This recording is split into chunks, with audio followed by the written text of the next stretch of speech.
A person's in an empty room. The relationship ended months ago. The narcissist is gone, and yet the jaws are still clenched. The startled response is still calibrated to the voice that no longer walks through the door. The nervous system is still running the same program it ran when the threat was real. The thing about narcissistic abuse recovery is that the mind moves faster than the body. You can understand everything that happened. You can name the tactics and map the patterns and articulate exactly why it was wrong. And your body can still be standing in the rubble of war that your thinking self already left. This episode is about what the body stored and why getting it back is as important and critical as logically understanding it. Before we talk about what the body forgot, we need to talk about what identity is in the first place. The American Psychological Association, APA, definition of identity is an individual's sense of self defined by a set of physical, psychological, and interpersonal characteristics that's not wholly shared with any other person. Vecnin defines identity as identity involves a sense of continuity. The feeling that that one is the same person today that one was yesterday or last year, despite physical or other changes. This is the key: continuity, not sameness, not frozenness, continuity. You wake up and you know at a bone level that you are the same person who woke up yesterday, that the person had a history, the person had relationships, memories, preferences, a sense of direction. The thread is continuous. You can track it backward and it makes sense. It tracks. Now here is what narcissistic abuse does. It severs that thread. Vecnin points out one of the major impacts of narcissistic abuse on the narcissistic abuse victim, is a loss of identity, like an identity crisis. Clinically, it's known as identity disturbance or identity diffusion. When identity dissolves, when the continuity breaks, you do not simply feel sad, you feel like a stranger to yourself. Vecnin described it as disjointed self-perception. You wake up and you do not recognize yourself. You're shocked by your own behavior. You feel as though someone else is living your life and you're watching from somewhere just outside it. The narcissist did not just hurt you, they restructured the architecture of how you experience yourself. That restructuring did not only happen in your thoughts, it happened in your body. The disruption is somatic, not just psychological. The body was not a bystander in your abuse, it was a participant. It encoded the threat. It learned the calibration. It did not stop recording just because you left. Counterintuitively, the body integrity has nothing to do with identity and sense of self. If you lost your arms and legs tomorrow, you would still be you. The core identity persists. The body is not the self, but the body stores the record of what was done to the self. And that record does not delete itself when the relationship ends. Here's what that looks like in practice. When you were in the relationship, your autonomic nervous system learned a specific calibration. Hypervigilance became baseline. You learned to read mood shifts before they were even spoken. Your breathing became shallow to avoid triggering escalation. Your posture contracted to take up less space. Your startle response became hair trigger because the unexpected was rarely good. That calibration does not automatically reset. It is not cognitive, it's neurological. The body encoded the relationship's emotional weather the way a barometer encodes atmospheric pressure. The barometer doesn't decide to register a storm, it responds. Your body works the same way. It doesn't know the relationship ended unless it is explicitly told. One of the biggest causes of identity crisis is the experience of a traumatic event. And this is where narcissistic abuse comes in. The narcissist is gone, but the traumatic imprint is not only in your memory, it's in the way your nervous system responds to sudden sounds. It's in the tension between your shoulder blades on a Monday morning for no reason. It's in the flinch response that fires before your thinking brain catches up.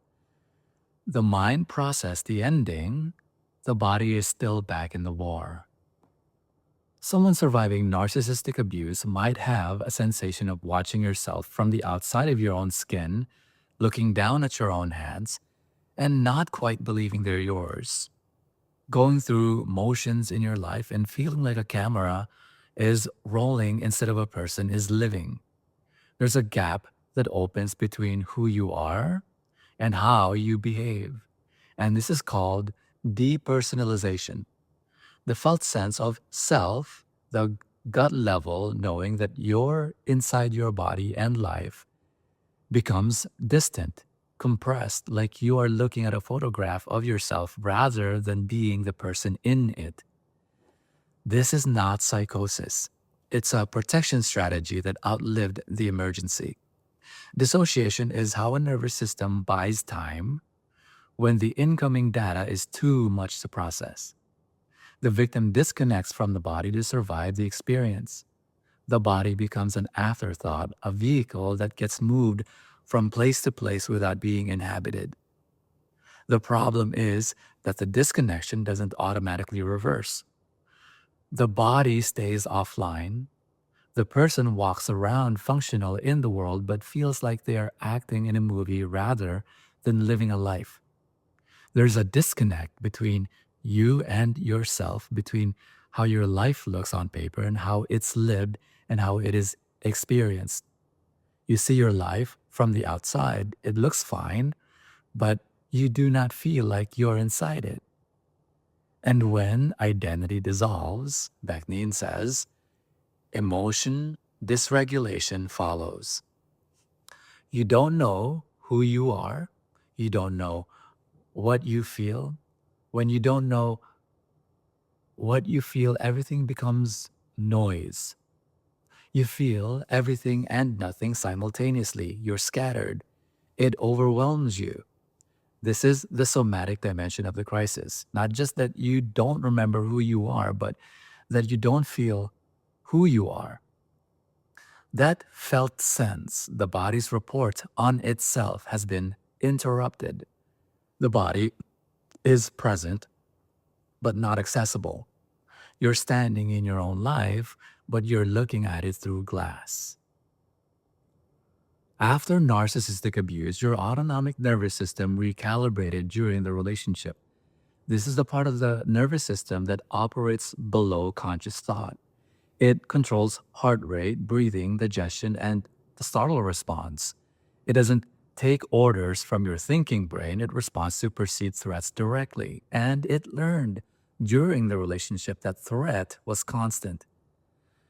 The sympathetic branch, which activates fight or flight, learned to fire at a hair trigger.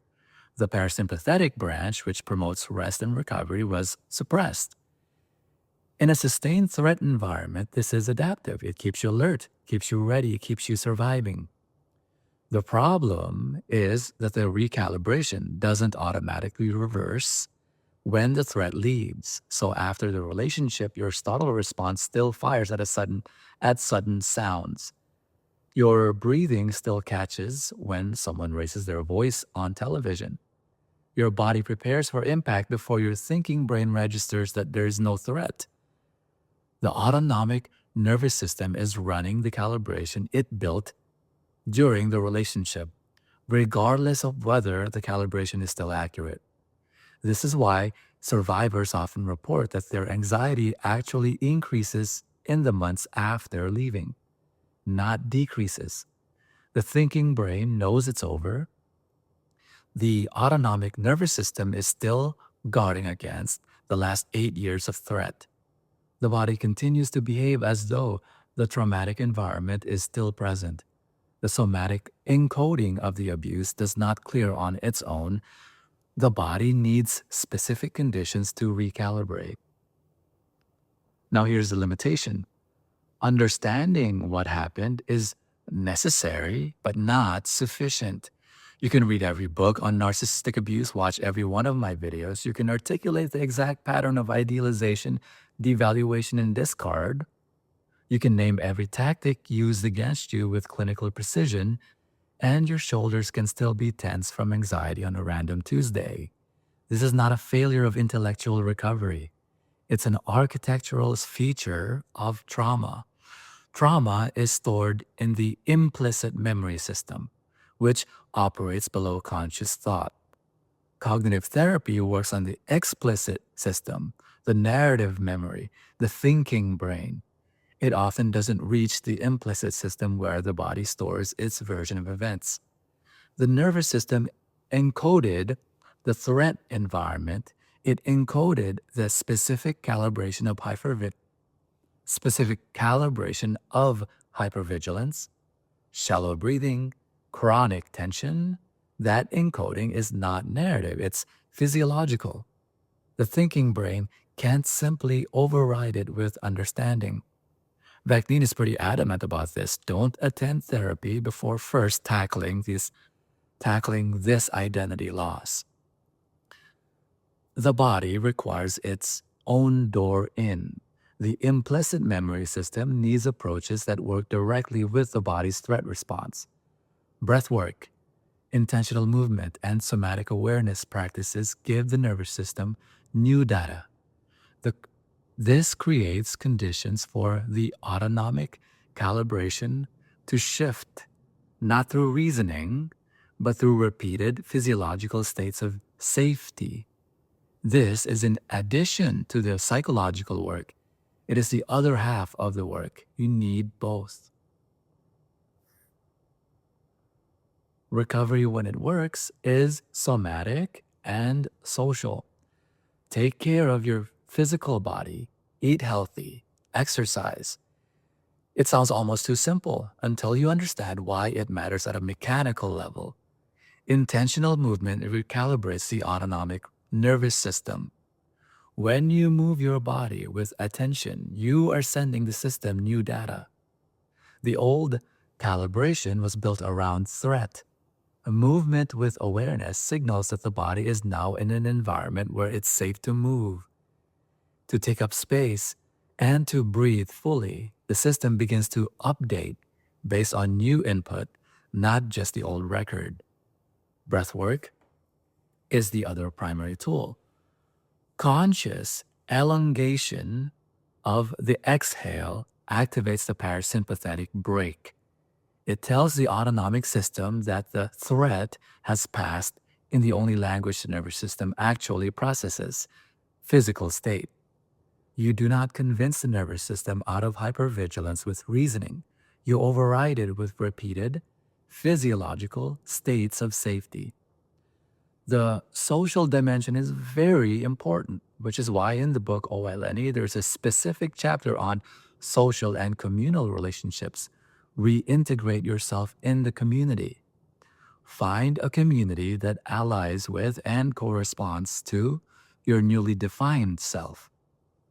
The nervous system calibrates in relationship and recalibrates in relationship. The hypervigilance was learned in the context of a specific person's unpredictable responses. The recalibration happens the same way, through repeated exposure to safe, consistent, predictable human contact, not dramatic contact, the quiet kind, the kind where no one pushes you, or no one punishes you rather. No one punishes you for having a bad day, where your presence does not require performance, where you can be a slightly different version of yourself from one week to the next and the relationship doesn't collapse. Interesting, of course, someone who embodies the three foundations of healthy relating in the book OLNE: non-conditional love, non-judgmental acceptance, and openness of communication. This is why community matters so importantly, not as a general wellness tip, but as a recalibration mechanism. And the body has to be part of that reconstruction, not as an afterthought, not as a supplement, as a primary site of the work. I want you to consider this reframe in your mind. You are not your behaviors. Behaviors are tools the self picks up and puts down. They are not the self. The self, Bakhtin says, is the kernel, the core, the nucleus, which never changes no matter what. And your body is not yourself, but you have to be inside your body to live. The survivor who finishes this work doesn't emerge as a perfect person. They emerge as a person who's back inside their own skin. They can feel their feet on the ground. They can take a full breath without bracing. The startle response recalibrates, not to zero, but up to appropriate. They are present in their own life instead of watching it from the doorway. The nervous system update happens the same way it was written, incrementally, implicitly, through repeated experience. Every time the body registers safety, the old calibration loosens slightly. This is not a single breakthrough. It is a gradual unwinding. Some days you'll feel further from the body you want to be in. The key is that the direction overall is toward recalibration, not retreat. The narcissist is gone. The relationship is over. The body that carried the weight of it is yours again. The identity crisis was real. The fracture was deep. And the reconstruction happens not just in the narrative you tell about yourself, but in the way you move through space, the way you breathe when you wake up, the way your body remembers that it's allowed to take up room. That is what it means to rebuild after the fantasy ends. You rebuild in the body first. Everything else follows. Thanks for watching this video. I'll see you in the next episode. Bye-bye. You don't have to be impressive. You just have to be you.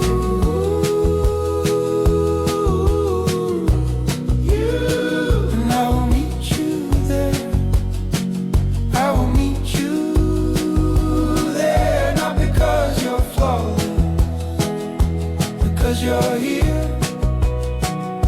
And that is enough. That is enough. Bring me the stain on the sleeve of your coat. Bring me the voicemail you almost didn't send. Bring me the laugh, cracks in the middle. Bring me the truth that you hide from your friends.